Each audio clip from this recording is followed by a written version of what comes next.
C'est l'histoire d'une mère qui se retrouve confrontée à la disparition de sa fille, brutalement, qui a été assassinée. C'est pour ma fille. On est sans nouvelles d'elle depuis hier soir. Elle a quel âge? 20 ans aujourd'hui.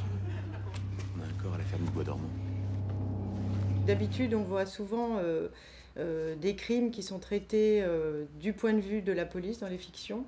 On voit l'enquête et on a le sentiment qu'on sait comment ça se passe.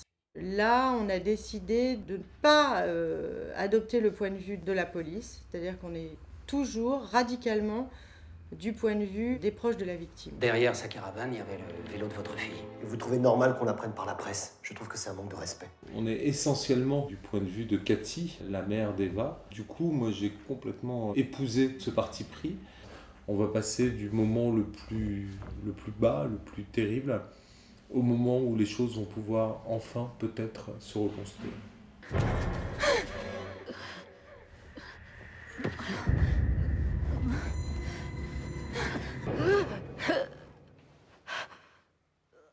C'était comment voir la brutale irruption pour les gens, ils deviennent un fait divers. On en lit tous dans les journaux, on regarde ça, mais là, tout d'un coup, elle devient elle-même actrice d'un fait divers. On découvre qu'il faut prendre un avocat, on découvre qu'on met des scellés sur la chambre de votre enfant, vous n'y avez plus accès. C'était toute cette violence-là qui, en général, n'est pas fictionnée ou dramatisée, sur laquelle on s'est appuyé, en fait, pour raconter l'histoire de Cathy. Oui, vous vous êtes constitué partie civile? Partie civile? Oui, vous devez porter plainte. Contre qui? C'est vrai, hein, il y a un suspect, on connaît même pas son nom. Le sujet m'a touché, j'ai des enfants, j'ai 2 filles. Je l'ai trouvé d'une immense honnêteté. Les scènes y sont, on le regarde de face, on y va frontalement. Dans sa construction, je l'ai trouvé super intelligent dans la mesure où c'est le point de vue des parents et particulièrement de la mère, mais c'est construit aussi comme un thriller puisque toutes les 10 minutes, un quart d'heure, on change de suspect.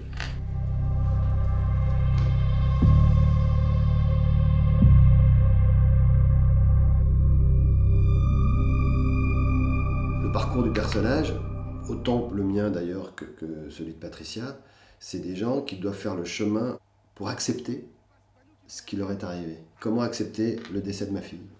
Arrête, je t'en supplie Cathy, arrête parce que... Toi, tu laisserais l'assassin de ta fille rentrer chez lui tranquillement tous les soirs, en passant devant ta fenêtre? Moi pas.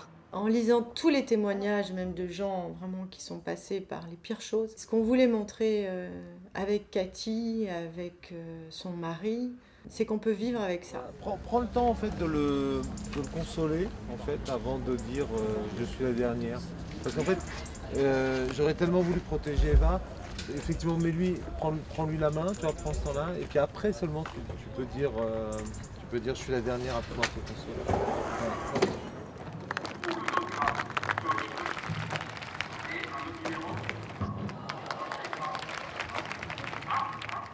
J'aurais tellement voulu protéger Eva.